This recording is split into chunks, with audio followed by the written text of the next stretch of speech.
Shalom Bapak Ibu Saudara sekalian kasih Tuhan, selamat pagi. Saudara, mari di pagi ini kita menyatukan hati untuk membaca dan merenungkan firman-Nya. Saudara, mari kita berdoa. Bapa yang baik, kami mengucap syukur untuk hari baru yang Engkau sediakan bagi kami. Dan tolonglah kami untuk menjalani hari ini di dalam pimpinan-Mu, di dalam tuntunan-Mu. Dan tolong kami untuk kami boleh hidup seturut dengan firman-Mu. Terima kasih Tuhan, di dalam nama Tuhan Yesus kami berdoa. Amin.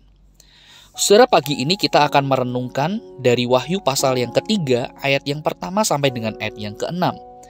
Namun saya ingin mengajak kita memperhatikan ayat yang pertama sampai dengan ayat yang ketiga. Demikian firman Tuhan. Dan tuliskanlah kepada malaikat jemaat di Sardis, inilah firman Dia yang memiliki ketujuh roh Allah dan ketujuh bintang itu. Aku tahu segala pekerjaan engkau. Engkau dikatakan hidup padahal engkau mati. Bangunlah dan kuatkanlah apa yang masih tinggal yang sudah hampir mati.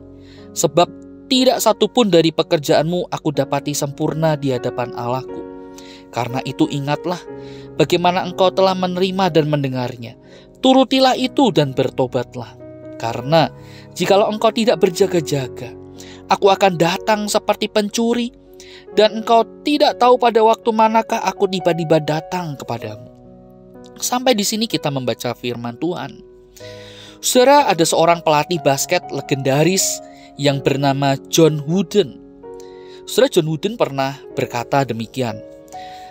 Reputasi Anda adalah anggapan orang-orang lain tentang diri Anda. Tetapi karakter Anda adalah jati diri yang sebenarnya. Andalah satu-satunya orang yang mengenal karakter Anda. Anda bisa menipu orang lain, tetapi Anda tidak bisa menipu diri sendiri.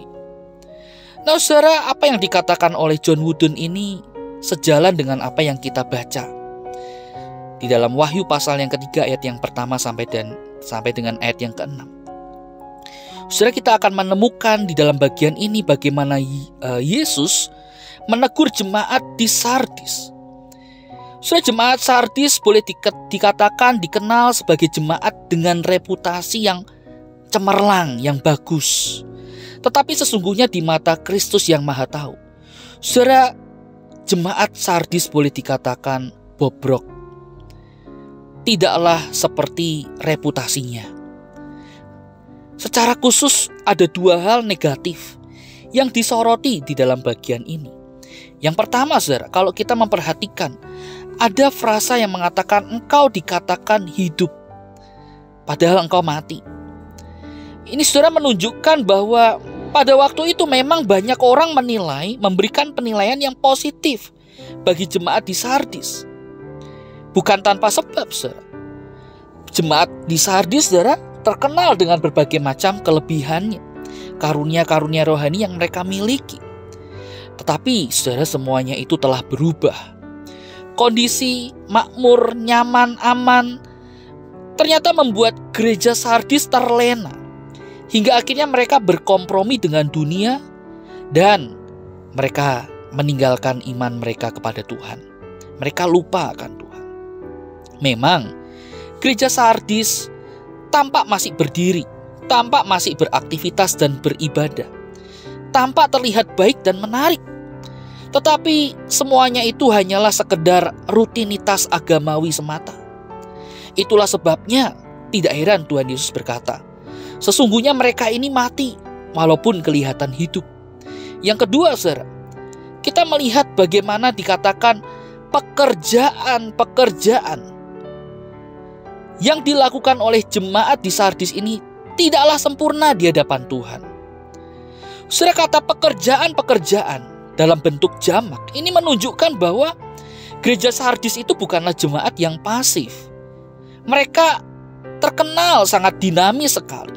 Tetapi sekali lagi, mereka hanya mementingkan atau mereka hanya terjebak pada rutinitas semata. Mereka kehilangan esensi yang mendalam. Yaitu apa?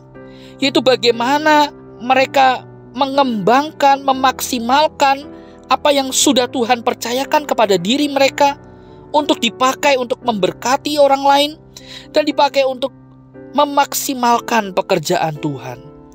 Mereka hanya berpuas diri, mereka hanya terlena bahwa mereka hidup di dalam segala kecukupan yang ada, dengan segala kelebihan yang ada, berbagai macam popularitas yang mereka dapatkan. Tetapi mereka tidak mau mengembangkan, mengoptimalkan semuanya itu untuk Tuhan. Oleh sebab itu, berapapun banyak pekerjaan yang telah mereka lakukan, itu tidaklah sempurna di hadapan Tuhan. Lalu bagaimana seharusnya? Yesus berkata kepada mereka bahwa mereka harus bertobat. Mereka harus berbalik dari jalan yang salah dan kembali kepada Tuhan. Mereka harus bangun dari kematian mereka dan menghidupkan kembali apa yang penting yang selama ini dibiarkan dan hampir hilang, yaitu bagaimana mereka harus kembali pada esensi yang utama, relasi dengan Tuhan. Jangan hanya berpuas diri terhadap reputasi. Jangan hanya berpuas diri pada popularitas. Jangan berpuas diri pada segala hal yang sudah Tuhan limpahkan. Tetapi Tuhan mau umat mencari Dia dengan sungguh, berelasi dengan Dia dengan sungguh, dan mengembangkan, mengoptimalkan apa yang sudah Dia percayakan untuk jadi berkat bagi sesama, untuk kemuliaan Tuhan. Oleh karena itu, saudara, kiranya pelajaran dari gereja Sardis ini boleh mengingatkan kita. Apa sih, saudara, yang saat ini tengah menjadi pengejaran kita? Apakah kita sedang mengejar penilaian-penilaian dari orang lain menurut kacamata dunia? Atau kita sedang mengejar kehendak Allah? Saudara, jangan sampai kita juga merasa bahwa gereja saya baik-baik saja, saya sebagai orang percaya juga baik-baik saja, saya masih beribadah, saya masih melayani dan seterusnya. Tetapi saudara, kita kehilangan esensi yang penting, yang dalam itu kita kehilangan relasi dengan Tuhan. Jangan biarkan Tuhan juga berkata kepada kita, engkau kelihatan hidup, namun sesungguhnya mati di hadapanku. Saudara, mari kita dengan rendah hati kita datang kepada Tuhan, memohon pertolongannya, memohon kiranya Tuhan memampukan kita untuk senantiasa berjalan bersama dengan Dia di dalam pimpinannya. Mari kita berdoa. Tuhan, terima kasih untuk firman-Mu yang boleh menegur dan mengingatkan kami. Bukan hanya kami harus memperhatikan bagaimana orang lain menilai kami, tetapi jauh lebih penting yaitu bagaimana kami harus mengejar bagaimana Tuhan memandang kami. Kami harus mengejar bagaimana kami harus memiliki relasi yang baik, yang intim dengan Engkau. Dan bagaimana kami harus memaksimalkan apa yang Engkau telah percayakan di dalam hidup kami untuk menjadi berkat bagi orang lain dan untuk memuliakan nama Tuhan. Tuhan, tolonglah kami. Ini kami berdoa di dalam nama Tuhan Yesus. Amin. Selamat pagi, Tuhan Yesus memberkati kita.